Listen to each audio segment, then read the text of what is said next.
Hi, everyone. Thanks for joining this evening for a special edition of the Irish 30 to mark Men's Health Week.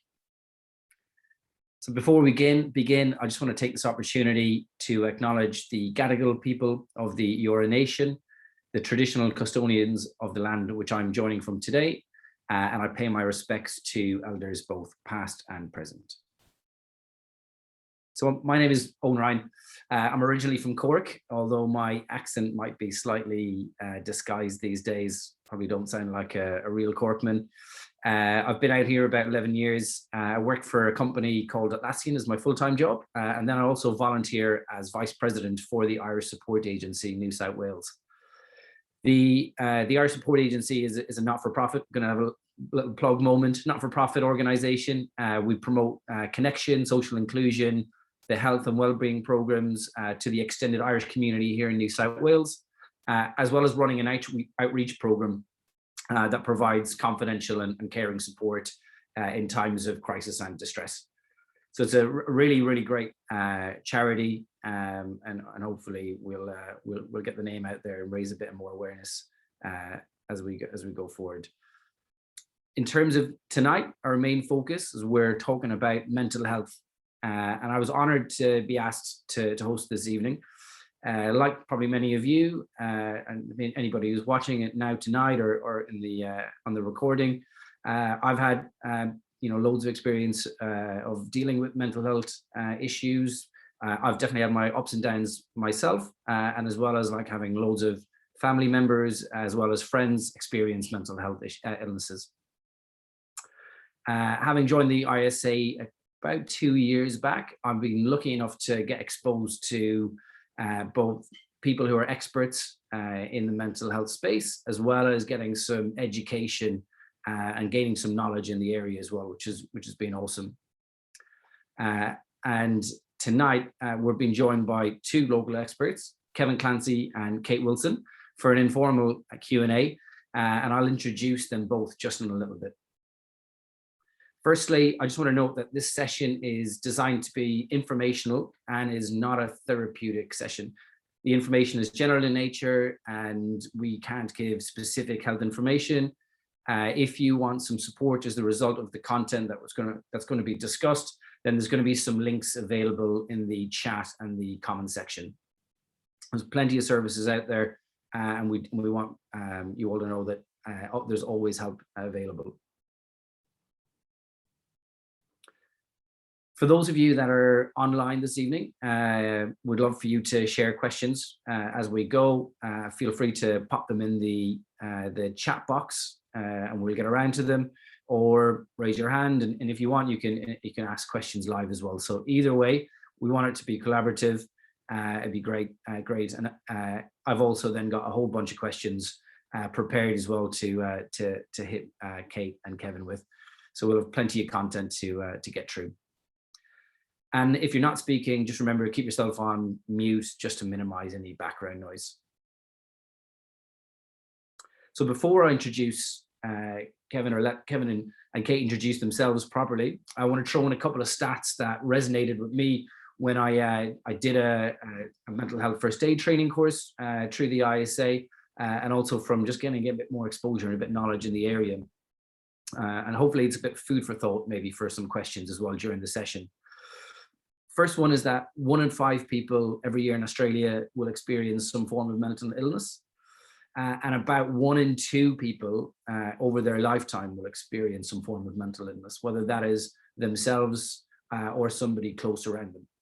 And so it was a real kind of mind-boggling stat for me. I never really knew the magnitude until I've seen that stat. And it just strikes me as something that's very much commonplace, albeit it's something which doesn't seem to be discussed very often. And the second stat, which is also was a big kind of surprise to me, is off the back of something that we probably all are aware of, which is, men's life expectancy is quite a bit shorter than a woman's life expectancy, about actually almost 5 years shorter. And it's actually not that sad. It's the things that contributing factors to that. And 2 of the key contributing factors to that are that men die by suicide at 4 times the rate of women, So actually in Australia, men make up on average about 7 out of every 9 suicides. And also men are far less likely to reach out and seek help compared to women. And so there are a few other factors in there as well, but these are two of the key factors. And it's just amazing that they can contribute to such a massive difference in that life expectancy.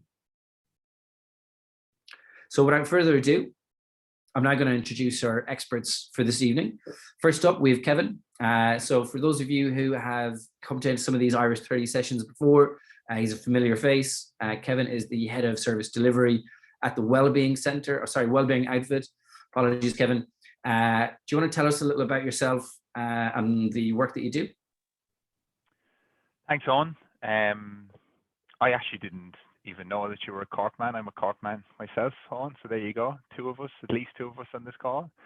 Yeah, my name is Kevin Clancy. It's great to be here, and a really, really important topic, and a topic very close to my heart. As Owen mentioned, I'm the head of delivery for an organization called the Wellbeing Outfit. Really what we do is we help organizations improve performance through improving the well-being and safety of their people. My background is in psychology. Specifically, my training was in performance or sports psychology, and I worked back in Ireland and also a little bit in the US in that area for a number of years. For about 6 years, worked with the Irish Institute of Sport and various different teams. Since I moved to Australia in 2013, and since then I've really been working with organizations around how do they both minimize the impact from an organizational perspective that they can have on people's mental health, and also how they can be set up to improve the well-being of people in the workplace. And this has become a really, really big topic in recent years. It's probably been exacerbated further by what's happened with the pandemic over the last 18 months. So that's a little bit of background on me and on where I'm coming from. Thanks, Kevin. We knew you were from Cork. That was the only reason that you got the gig. We vetted you. No kidding. But yeah, we've got a few Cork members on the committee for the Irish Support Agency as well. We're starting to take over, so maybe there's a Cork movement happening. Absolutely, yeah.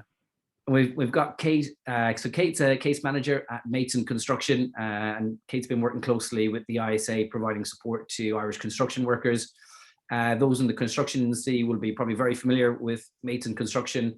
But those of you that are not, Kate, do you want to explain a little about what they do, as well as just telling us a bit about yourself?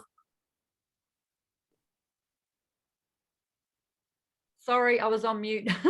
I'm not sure how I got the invitation, because clearly I'm not from Cork, but Sydney will have to do, sorry. So I'm Kate, and I'm a case manager with Mates. Basically, go into a bit of my background too. I'm a social worker, have been for, well, a long time. And my background has been, I've done sexual assault, worked in hospitals, worked in Centrelink, dipped my toe in the banking and finance area for a little while. But I guess the common thread throughout wherever I've worked has been the number of people who have either attempted suicide or who have actually died by suicide. So it didn't matter where you are, it doesn't discriminate. And this job came along at Mates, and I'm like, well, I haven't tried my hand at construction yet. I'll jump on in, and yeah, it's been really good. We do a whole range of support services. It's been quite, I've been quite amazed how accepting blokes are at, us just turning up out to work sites, talking about whatever, because as we know, men generally aren't great at talking. But when you get out there and you have conversations about a whole range of issues, whether it's like, oh yeah, the traffic was bad, the weather, it's just an opener to having a conversation about how you're going today. So at Mates, we do a range of things. Most people would know us through our training programs. We do three different lots of mental health and suicide prevention programs. We have a 24/7 number, which I can put through later. It's a 1300 number. as I said, 24/7. Through that, people could then access like a case manager like myself to do more one-on-one work beyond that. And through that, we try and do sort of a bit of a holistic, what are you guys after? What's going to work for you, as opposed to me just going, well, thanks for calling. I'm going to refer you to this place and, best wishes. And we try and sort of walk with you and find agencies such as yourself to work with that are really going to bring, the best outcomes for the young people that we work with. That's great. All right, we'll jump straight into the Q&A next. And I'll start with you, Kate. I'm mute again. What are the main mental illnesses that men experience, and how can we tell if someone is struggling? Well, I think the main ones that we would see that I would see through my work are definitely depression and anxiety. And I'm not saying that things are restricted just to that, but certainly they're the main ones that I would see sort of in my working week. And a lot of guys, it may start off as just one issue. Say it's a relationship breakdown. That would be the number one issue that I would see people for. But then through that, they may end up with financial problems, which then lead to maybe custody issues or something like that. And throughout that, their mental health is deteriorating because of the pressures of what's going on at home. And then in combination, obviously, we're working in the construction sector, really long hours, often not 9 to 5, often not Monday to Friday. You're working weekends, you're working away from your families. There's a lot of fly in, fly out work. They're working out in the elements. So all those additional pressures that aren't necessarily, in the guy that works in the office down the street, in combination with what's happening, it really does heighten their levels of depression and anxiety. And as I said, they will be the main ones that we see happening at mates. Not saying they're the only ones that are impacting males, but they'd be the top two that we're working with in mates at the moment. And are there signs, kind of telltale signs for us to be able to see if someone is struggling? Yeah, well, I mean, there's lots of different things that, you can be looking out for. So we often talk about the changes that you notice in somebody, and they may be changes in the way somebody's presenting. Like you might have a mate who always has his hair well done and he's really well dressed, and all of a sudden he's turning up disheveled. Or the guy who's, never had a problem with work, but he's starting to turn up late, or he mightn't be turning up to work at all. A friend that, you might go out drinking on a Friday night, but now you notice him drinking maybe 3 or 4 nights a week, that kind of thing. So those sort of changes in their behavior, but also sort of looking at, well, are they saying things differently? Are they, starting to have those conversations about, I've had a gutful, I've had enough of this, it's all too hard. Those sort of statements that perhaps they weren't having before. And again, talking about, in the construction side of things, if you have a guy who's been having lunch with you every week, but he's now outside eating in his car every day, I know a lot of people think, well, he probably just wants some space, but maybe he actually doesn't. Maybe he just needs somebody to ask him if he's okay and how's he traveling and what can we do. And I guess that's a big thing at mates, like when you are noticing those changes and people, having different attitudes, whether they're withdrawn or they're now distant and all of those sort of things. Just that message about having conversations and checking in on the people who are around you. And again, particularly for people doing long hours in the construction sector, you're at work for a really long time. Like, these guys almost better than your own families. You're going to notice some of those differences and the changes. Yeah, that's great. In terms of, we had that stat earlier, in terms of the suicide rate, and I kind of was shocked almost, to be honest, about seeing that it's 4 times as high for men compared to women. And there's also this kind of associated stat, which is that females are more likely to have a mental illness. Why are the outcomes so much worse for men versus women? Well, a number of things, but I just want to throw in some more stats before I go back to your question. Because when you look at people in the construction sector, already suicide rates are high, but we're losing 190 men to suicide or individuals to suicide within the construction sector, which is a construction worker every second day. and a construction worker is 6 times more likely to die by suicide than, in a workplace accident. So when they're in that sector, like, the numbers are much higher than just in the general population. But I think, one of the key things with men, and I think you touched on it earlier as well, is that men really don't reach out and they don't communicate as well as women do. I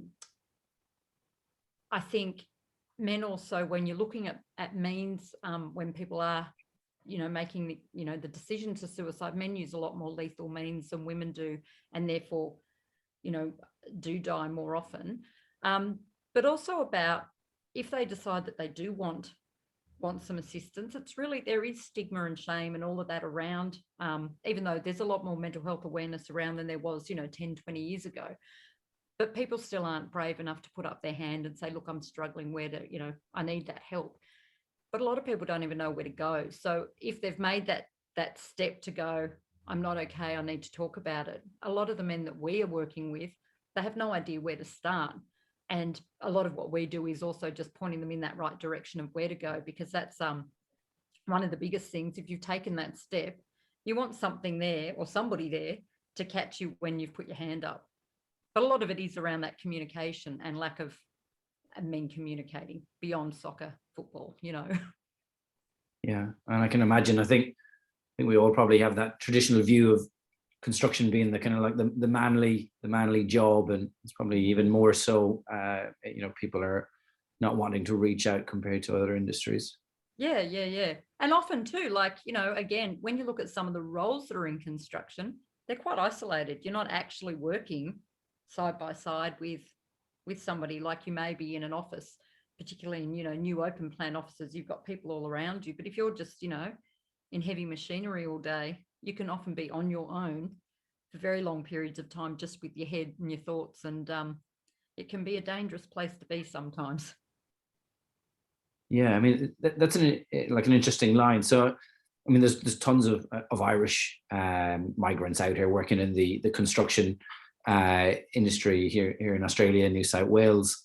I guess you kind of touched on kind of one unique challenge that they might face, that kind of isolation. Like, are there other challenges that people might face in the construction industry? In construction in general? Yeah, like unique to construction. Well, I think the main things that are unique are the fact that, as I said, there's a lot of fly in, fly out. There's a lot of, working away from home. There's a lot of really long hours. If you've already got relationship issues or, other things such as that, and all of a sudden you're working away from home, you might have just had a newborn or something. You're not there to support your partner, who might be going through her own mental health issues after, just having a child. A lot of those things really add on top. But also a lot of construction work is, you get a 6-month contract. You might have an 8-month contract. Like, they go in desperately, work really hard, get that job done. There's no guarantee of the next job after that. So you might have a mortgage or your car loan or whatever it might be, just general living expenses. But that constant financial stress of, well, what's next, and just chasing that next role, that's obviously really stressful for men as well. And, who stereotypically, you need to be the provider and do those sort of, because there is still that thought process in that in the construction sector. So yeah, there's a lot of different challenges. And you touched earlier, we were talking about the depression, anxiety are probably two of the most common. Is there a relationship between like the most common mental illnesses and alcohol or drug abuse? I'm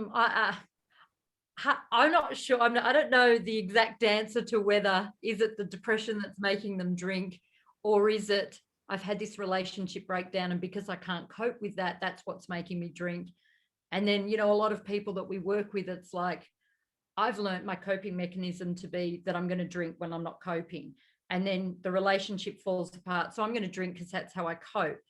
But then that ends the relationship because you're drinking. But then that leads to financial problems. So then I need to drink because I'm coping. And it just becomes that vicious circle of then how do you get out of that? So I'm not chicken or the egg. Like, I'm not sure if it's is it the depression or the situational, things that are going on for them. But certainly, the depression is sort of making it more challenging for them to bounce out of bed and get to work by 5:30 in the morning, or when we're looking at people who are withdrawing and not, particularly when they're already isolated. Say you're talking about people from say Ireland, and it's really important to have those other connections, because you don't necessarily have your family here. So if you're not out connecting with your family or your new Irish family, and you're withdrawing more, because of the depression, that's also exacerbating other mental health issues. So yeah, it's all quite like interrelated. Okay, thank you so much. We're going to pop to Kevin, and we'll come back to in a second. You can get a breather. Kevin, so Ireland, like Australia, has been known to have quite a few kind of narrow stereotypes of masculinity. Can you share your own experiences of growing up in Ireland, and what impact this can have on well-being? Things like, not expressing emotions or vulnerability. Yeah, thanks, Owen. It's a great question. It's fascinating even listening to Kate there talking about some of the different factors that impact upon it. Look, I definitely think there's an impact in terms of from an Irish perspective, in that we're still probably impacted by the Catholic Church and that upbringing, and that kind of people just tended to get on with it, and a kind of a stiff upper lip, and particularly men, like you touched on the stereotypes earlier of men. There has been an expectation in society. There's still an expectation there to a certain extent that typically the man is the one who goes out and the man is the provider. What I think is interesting at the minute, however, is that there's been a bit of a blurring of the lines. I was actually thinking of a conversation I had with a couple of friends of mine, both Irish guys, both new dads, relatively recently, and the three of us, I'm a new father as well. The three of us were just talking about the expectations on us as men, as new dads, versus the expectations of our fathers back when we were younger, and that it's completely different. And I think one of the challenges at the minute is men finding an identity in this changed space. One of the really great things that's happened from a female perspective over the last number of years. I mean, maybe a great thing is not the way to describe it, but the Me Too movement has given a sense of purpose, and it's given a sense of identity to women to stand up and say, we're not going to accept the way things have been over a long period of time.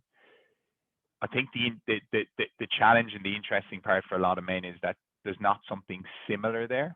So I feel like men are trying to find that space and that new identity of maybe not being the provider in the household, or maybe having to do play more of the role that was traditionally done by women in the past, of some of the parenting, the childcare, and things like that. So I think that's interesting. And looping back to your original question as well, like growing up in Ireland, I mean, we all experienced it. And again, there's a lot of stereotypes around it. The tendency was, as a man, I grew up in playing a lot of sports. You just got on with things. You overcame things. You were expected to be resilient. You got to a certain age, and a lot of the things you saw around you was the way men tended to deal with their problems was to go to the pub and to have a few pints, and that's how you let off steam. And I think that has changed in Ireland, and I think it's changed in Australia in recent years. But probably the challenge at the minute is making that transition from that old stereotype to forming that new identity. Yeah, I mean, I think having probably gone through similar experiences, a lot of that definitely resonates. especially, you know, I think you mentioned the church there. I think I've definitely had, you know, some family members, extended family members, who found it difficult to deal with some issues because it was just not really something that was meant to be talked about. So thanks for bringing that up. And like, what do you see as the impact, like the impact that then has on people's well-being, or like what impact can that then have on people's well-being? Well, I think, and Kate touched on this as well, we develop habits as humans, like that's how we're wired. So and we tend to develop habits younger as well. So if you've grown up with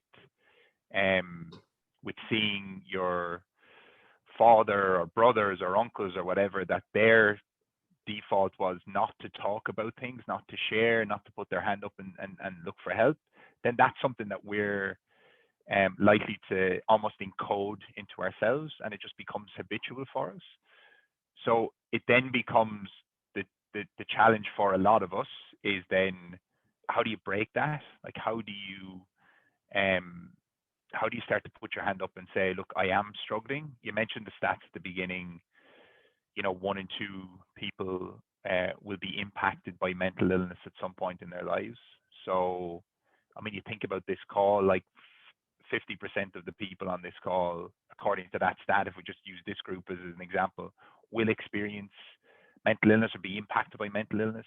That's enormous. That's a huge impact. And you could argue even some of those stats are actually conservative as well when you look at some of the research around it. So I think that there's no quick fix solution to this. It's really about trying to change things as much as we can, trying to change some of those habits where people haven't reached out, because I think that's the key thing. Like Kate touched on this as well, of it's really any mechanisms that we can find for everybody, but particularly for men, to be able to reach out, to be able to have a conversation with somebody, and just really encoding, really trying to embed that into society. I had an interesting conversation actually only last week as well with a vice principal of a school back in Ireland, who was saying that through the pandemic, they've seen a trend that they've seen for a number of years of, he's the vice principal of an all boys school, more and more students coming with mental health issues. But he was making the point, which I think is very valid, that look, it's a really challenging thing for them to deal with as a school, but he was making the point that at least they're coming forward and acknowledging that they've got issues. Again, he was talking back to when he was younger, that just wouldn't have happened. So I think it is important sometimes to take a step back and look at a bigger picture around this. I think we are making progress, but it's just keeping talking about this, keep encouraging, keeping putting things like this on, the work that Kate is doing with Mates in Construction, other organizations like the ISA and various other organizations beyond Blue, and there's a whole list of them, keeping that conversation front and center, because I think that's what's going to change attitudes, thoughts, and perspectives around this over a period of time. Yeah, I think we're seeing, you know, it's a great point about you're seeing, or that vice principal was seeing a lot more students come forward, and I think in general, you're right. I think we're seeing that more people coming forward, including probably like famous GAA and rugby stars opening up about their struggles. Like, do you think that's helping when you see these people open up about it, what they're going through, and share about what they've been going through? Look, I definitely think it helps. I mean, like, even thinking of the sporting examples, like Alan Quinlan, who was probably one of Ireland's greatest ever rugby players, like, has very openly spoken about his experience with depression. Even in the Australian context, Ian Thorpe has spoken about it. Shane Carthy, who's a Dublin Gaelic footballer who's won All-Ireland medals, actually wrote a book recently about his experiences with mental illness, and how he's managing that it's still today as an intercounty player. So I definitely think that helps. Really for me, it's the more people talk about this and the more it becomes, like it was mentioned earlier, there's still a lot of stigma around it. The more it just becomes the norm that that this is there, the more it becomes like, you know, the analogy always gets used. If somebody had a broken leg, you know, you don't walk on that leg and go, I'll be fine. You know, I can just get on with my day. I can get on with my life, no problem. It's the exact same thing if somebody's struggling or somebody's potentially experiencing mental illness. If you have a broken leg, you need to get help. You need to get support. If you're struggling, you're finding things hard, and you potentially have a mental illness, it's the exact same thing. You're going to need support, and you're going to need time to recover from that. Are there any other changes like that you'd like to see at a societal or community level that can help improve men's mental health and also reduce that stigma of seeking help? There's loads I'd like to see. Again, if we talk about the construction industry alone, because look, you know, I've done a lot of work in the construction industry myself over the years, particularly here in Australia, and one of the things that I think is something that you'd hope the penny's beginning to drop with some of these organizations. Kate touched on it earlier, like the hours that are being expected, the pressure that's being put on people in that industry to do work, and some of the norms and standards in the industry are just not helpful from a mental health perspective. There are some, I can't think of the lady's name, but she's the CEO of an organization called Roberts Pizzriati. They won a big job up the Central Coast in the last few years, where they actually put in place, they won on the basis, or one of the reasons they won it, they had a 5-day working week for the building of this hospital rather than a 6-day working week. And she's got a big drive around, or they've got a big drive around, as an organization, around trying to get flexible working and trying to get work-life balance.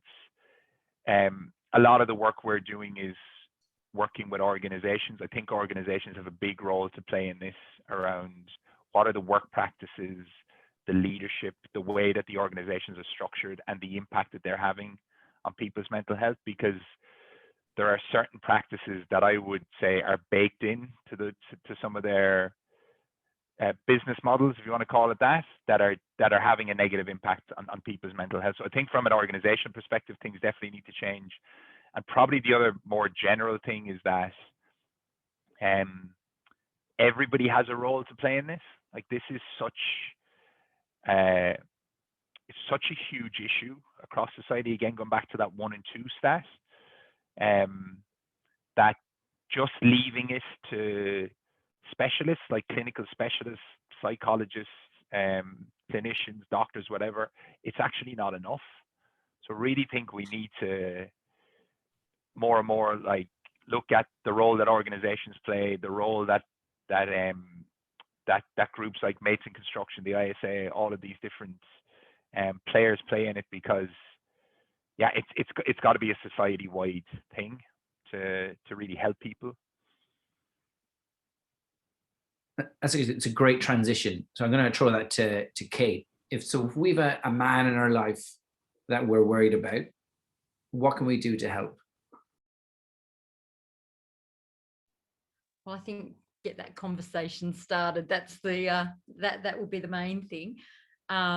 You know, because it's about, we don't want to be losing, you know, brothers, sisters, anybody in our lives, co-workers, anything. So I think it's about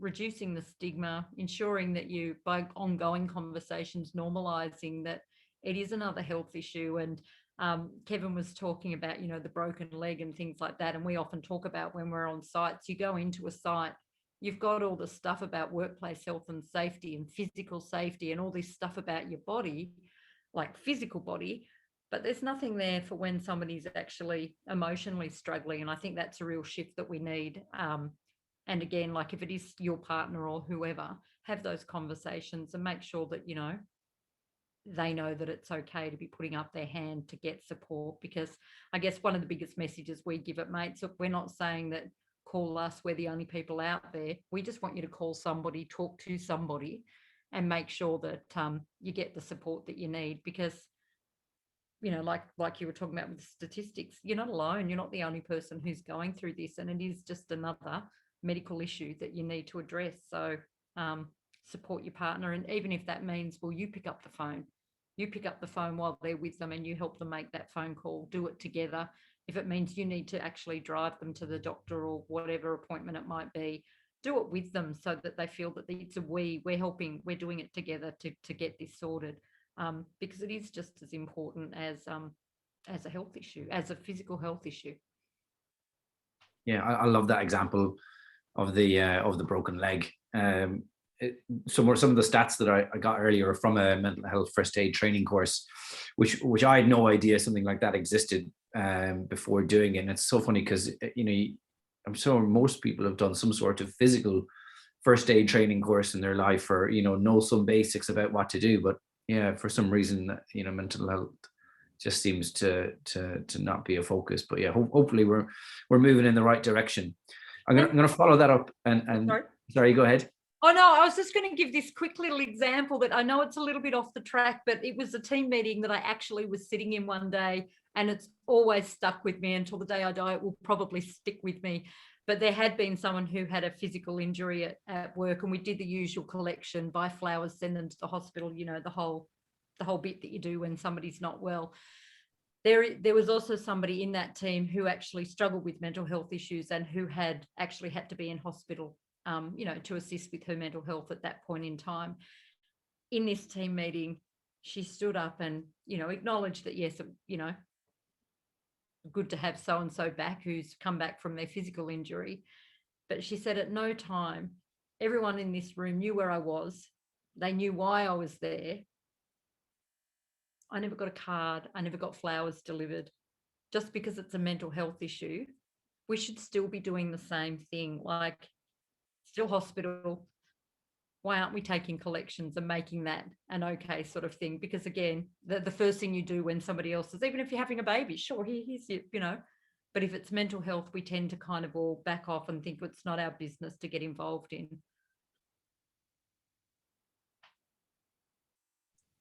I'm gonna go back to the point before as well, if it's all right, and follow up with a tough question, because I think there's some great tips in, you know, how we can, you know, open the communication channels, encourage people to talk. What if they, you know, that person doesn't want any help? What do we do then? I guess we often talk about, you know, people giving out these invitations about what's wrong or what they're saying. And, you know, normally if somebody doesn't want help or they don't want you to know about what's going on, they don't throw you that line in the first place so that you're aware of things that are going on. So if people have sort of let you know that that's something, I think that's where you really do need to just, as I said, keep having that conversation and offer the we solution where you are going to do it together and you are there to help them. Again, not offering to say that you're going to be there 24/7, because we can't be there 24/7 for co-workers and whoever it might be, but you can certainly be there to support when you can. And look, I think, you know, if it does get to the point where somebody really is, today's not my day, I don't need your support, I don't want whatever you're offering, maybe just provide them with information. If they're not open to you supporting at that point in time, ensure that they know what is available if they choose to do it, but always making sure that, you know, what is that line? Are they just struggling today and not feeling okay? Or are they, because obviously if they're at that point where they are saying they're suicidal, there's services, there's emergency services that you can call for that if it's beyond what you can do to support them. But if it's somebody who's just, I'm feeling a bit flat today, you know, it is okay just to provide them with, you know, numbers. There's hundreds of you know, apps and those sort of things that provide numbers, safe plans, what can you do when you're struggling, and those sort of things. Just make sure that you don't dismiss and walk away. Thanks, Kate. Loads of good information in there, and a good reminder: always send flowers or a card, no matter what. I think it did right. It's important. I'll go back to, actually, I'll just see if anybody on the call wants to ask a question before I go ahead. Anybody want to put something in the chat or ask anything?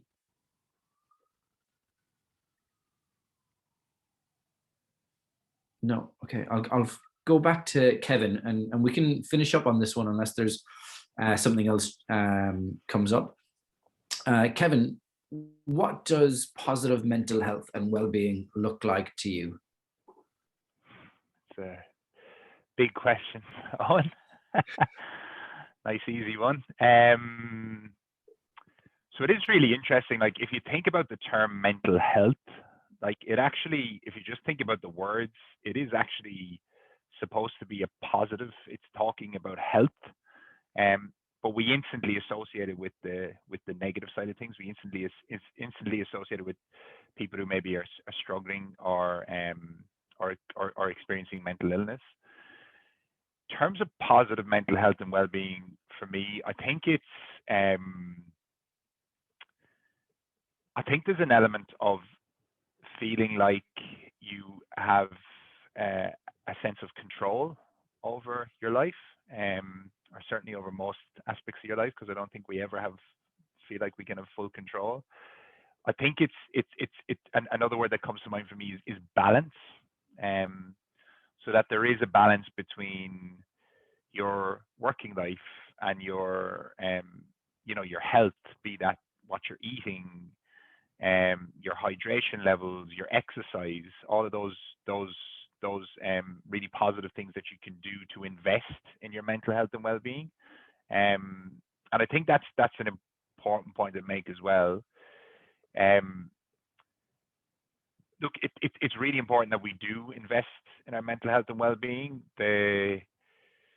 When you look at the world we live in today, and you look at the level of distractions, you could make a strong argument that actually, if you look at the neuroscience, you look at how our brain works, that our brains aren't really designed for the kind of world that we operate in today.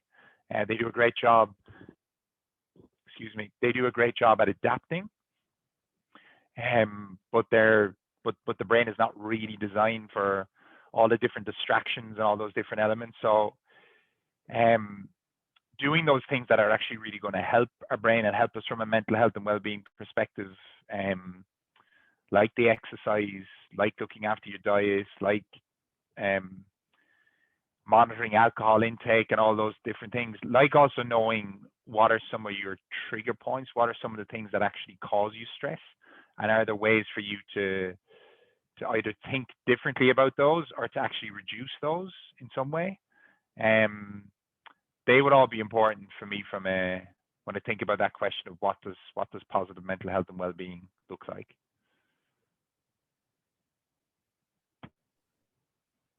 Thanks, Kevin.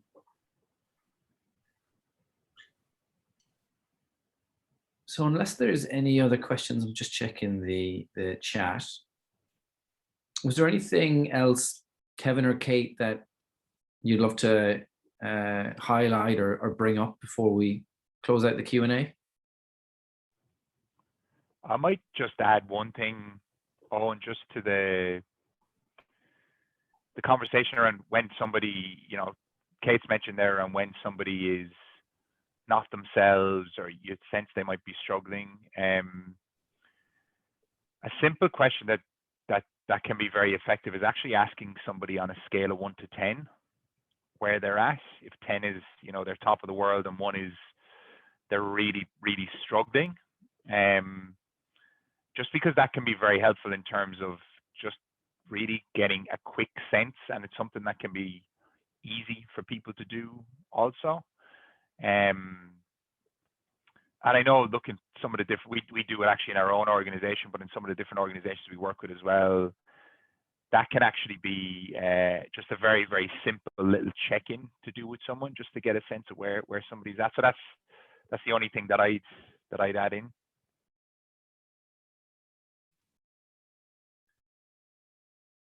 That's great. Anything else, Kate? can't unmute myself. Angry. No, I just think just to reinforce the whole, keep those conversations going, and that, you know, it is okay to ask people, are you okay? Like, just check in, particularly, you know, if somebody's had significant life events and then, you know, they look like they're not going okay, you know, just help, just support, you know, your mates. Yeah, I love it.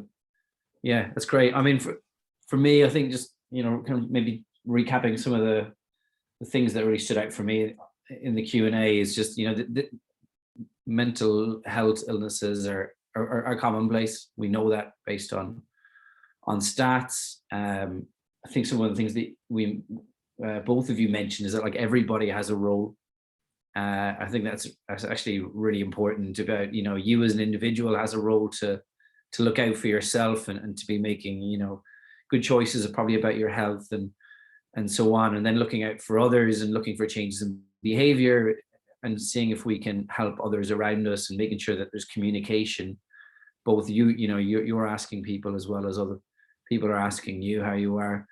And I think it was really, really cool that you mentioned as well, Kevin, that like companies have an important place in this as well, and that, you know, we all work, and, you know, companies need to be thinking about how they can set up their business models to so that people aren't getting burnt out, or they can support people when they are in need.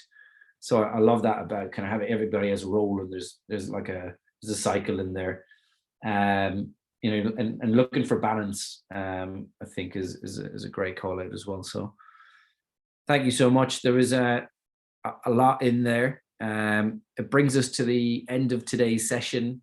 Remember that help is available if you find any of the content distressing. Again, in the chat or in the comments, there's going to be some links shared for services that are available out there if you do need support. Massive thank you to Kevin and Kate for joining this evening and sharing their insights and experience. Also, a massive thank you to Una and Roisin, who are the faceless organizers behind this. Thank you, Roisin, for a lot of the questions, and thank you, Una and Roisin, for setting everything up. It was great, and I hope that we get some good reach off this. Okay, that's it. Can I just say something there quickly, Ten? Just sorry to cut in. At the ISA, we're always looking at ways that we can develop this sort of content, and men's mental health has been on the top of the list for quite some time. So I think having these conversations in itself is progress. And Kevin, you sort of touched upon the generational impact on men's mental health. And I think even though the topic has been discussed for a number of years now, we're still in very much the early days of tackling this. I think progress has definitely been made, but it's just about continuing these sorts of conversations and highlighting what we need to do.